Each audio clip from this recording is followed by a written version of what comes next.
ఒక్కసారి కొమ్మూరి గోల్డ్ కి కాల్ చేయండి. తాకట్లో ఉన్న మీ బంగారాన్ని విడిపించి మార్కెట్ ప్రైస్ కి వాళ్ళు కొనుక్కుని మిగతా డబ్బులు మీకు ఇచ్చేస్తారు. హాయ్ హలో నమస్తే, వెల్కమ్ టు మనం టీవీ. నేను మీ చార్మి. రుక్కాల్ నుంచి భువనేశ్వర్ వెళ్తూ ఉండగా ఓ చిన్న చార్టర్డ్ ఫ్లైట్కి అయితే ప్రమాదం జరిగిందనమాట. అసలు అక్కడ ఏం జరిగింది ఏంటి అనేది ఇంక్లూడింగ్ పైలట్ కూడా ఏమీ చెప్పలేని పరిస్థితి. అయితే ఇందులో ఒక 7 నుంచి 9 మంది వరకు, అంటే చాలా చిన్న ఫ్లైట్ అనమాట. 9 మంది పడతారు. ప్రజెంట్ అయితే అందులో 7 ఉన్నారు. ఆ 7లో 6కి తీవ్రంగా గాయాలయ్యాయి. అసలు ఆ విజువల్స్ చూస్తే అయితే నిజంగా చాలా భయానకంగా ఉందన్నమాట. లైక్ నార్మల్గా ఇంకో 10 కిలోమీటర్ల దూరంలో వాళ్ళ డెస్టినేషన్ ఉంది భువనేశ్వర్.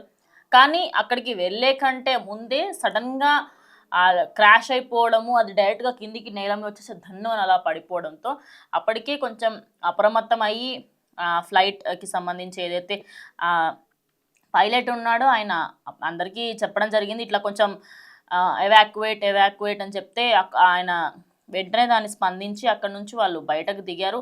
ఏంటంటే మంటలు అవి ఏవి చెలరేగకపోవడంతో ఇంకా ప్రాణ నష్టం ఏమీ జరగలేదని అయితే చాలా హ్యాపీగా ఫీల్ అవ్వాలనే చెప్పాలి.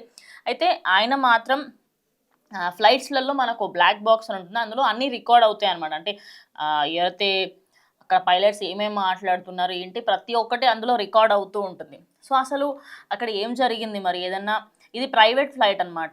చిన్నగా వాళ్ళంతట వాళ్ళు ఒక దగ్గరికి వెళ్ళాలి అనుకుంటున్నప్పుడు బుక్ చేసుకునే చార్టర్డ్ ఫ్లైట్స్ ఇవి. సో ఈ ఫ్లైట్కి సంబంధించి కంప్లీట్గా చూసుకుంటే ఒక 6కి సంబంధించి వాళ్ళందరూ కూడా ఎక్కడిదక్కడ గాయాలయ్యాయి. ఇక అక్కడ దగ్గరలో ఉన్న స్థానికులు అప్పటిదప్పుడు వచ్చేసి దగ్గరలో ఉన్న ఒక హాస్పిటల్కి తీసుకువెళ్ళడం జరిగింది. సో ఎవరికి కూడా అంటే మరీ టూ మచ్ ఆఫ్ సీరియస్ ఉంది అయితే చెప్పలేము. కానీ ఖచ్చితంగా దీని వెనకాల మాత్రం ఏమి కారణం ఉండుంటుంది. అంటే ఈ ఫ్లైట్ ఏమైనా దానికి పాతగా రిపేర్స్ ఏమైనా ఉండి ఇలా ఏమైనా అయిందా, లేకపోతే గాల్లో ఏదైనా మిస్కమ్యూనికేషన్ అయ్యి ఇలా అయిందా? అండ్ ఒకసారి మనం ఆ ఫోటో చూస్తే మాత్రం ఆ ఫ్లైట్కి సంబంధించిన కాక్పిట్ దగ్గర అయితే మొత్తం ధ్వంసం అయిపోయింది. ఆ ఫ్లైట్ అయితే ఎన్నో ముక్కలుగా విడిపోయిందనే చెప్పాలి. ఇప్పుడు ఆ ఫ్లైట్కి సంబంధించి నేను విజువల్స్ వేయించగలిగితే ఖచ్చితంగా ఆ విజువల్స్ కూడా వేపిస్తాను. సో ఆ ఫ్లైట్ మొత్తం కూడా అలా అవ్వడము అండ్ ప్రజెంట్ దానికి సంబంధించి మనకు ఫ్లైట్లో ఎవరైతే పైలట్ ఉంటాడో ఆయన ఏమేమి మాట్లాడుతున్నారు, నెక్స్ట్ డెస్టినేషన్ ఏంటి, ప్రతి ఒక్కటి కూడా ఇంటిమేట్ చేస్తూ ఉంటారు స్టేషన్స్కి. కానీ ఈయన ఎలాంటి స్టేషన్కి సంబంధించి కూడా కొద్దిసేపటి తర్వాత కనెక్షన్ అంతా ఆగిపోయింది అని చెప్పేసి చెప్తూ ఉన్నారు. అంటే ఒక లెవెల్ తర్వాత వాళ్ళు స్టార్ట్ అయిన ప్లేస్ నుంచి భువనేశ్వర్ ఇంకొక 10 కిలోమీటర్స్ దూరంలో ఉంది. మధ్యలోనే ఆ రేడార్ ఏదైతే ఉందో దానికి సంబంధించి కనెక్షన్ మొత్తం కట్ చేసేస్తుంది అనమాట. కట్ చేయడంతో అసలు అక్కడ ఏం జరిగింది ఏంటి అనేది ఇంకా కరెక్ట్గా న్యూస్ అయితే తెలియదు. కానీ ఈ ఇన్సిడెంట్ వెనకాల మాత్రం అటు పైలట్ అప్రమత్తంగా ఉండడం కూడా ఒక కారణం అయ్యి ఉంటుంది అని చెప్పేసి కూడా. ఎందుకంటే ఈ ఆటో పైలట్ మోడ్ అని ఉంటుంది, అంటే దానంతట అది వెళ్ళే మోడ్ని ఆన్ చేస్తూ ఉంటారు. దానివల్ల కొన్నిసార్లు ఏమైనా ప్రమాదాలు జరిగినా దానికి బ్యాక్ సైడ్ ఏమీ చేయలేని పరిస్థితి ఉంటుందన్నమాట.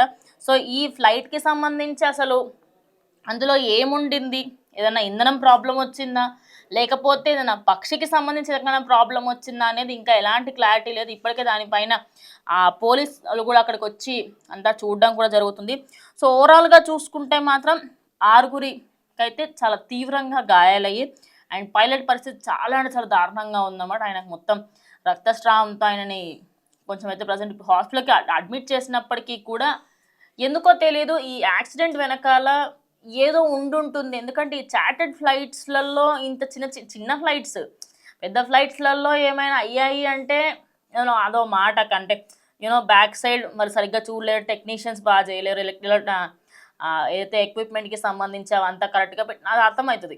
కానీ ఇందులో చార్టర్డ్ ఫ్లైట్స్లో ప్రాబ్లం ఏంటంటే ఫ్లైట్స్ చిన్నవి, దానికి సంబంధించిన సదుపాయాలన్నీ కూడా మినిమైజ్గా చిన్న కంప్రెస్డ్గా ఉంటాయి. దాంట్లో ఏమై ఉంటుంది, ఏదైనా చిన్నవి కూడా పెద్దగా అయ్యే ఛాన్సెస్ ఉంటాయి. సో ఇది బ్లాస్ట్ అవ్వకుండా, అదేవిధంగా కొంచెం పైలట్ అప్రమత్తంగానే ఉన్నప్పటికీ కూడా ప్రాణాలు కాపాడినందుకు ఆయన ఒక విధంగా సపోర్ట్ చేస్తున్నప్పటికీ ఆయన సైడే ఫాల్ట్ ఉంటుందని అయితే కొంతమంది అంటున్నమాట. సో చూద్దాం మరి రేపటి రోజు మనం తెలుస్తుందో దీనికి సంబంధించి.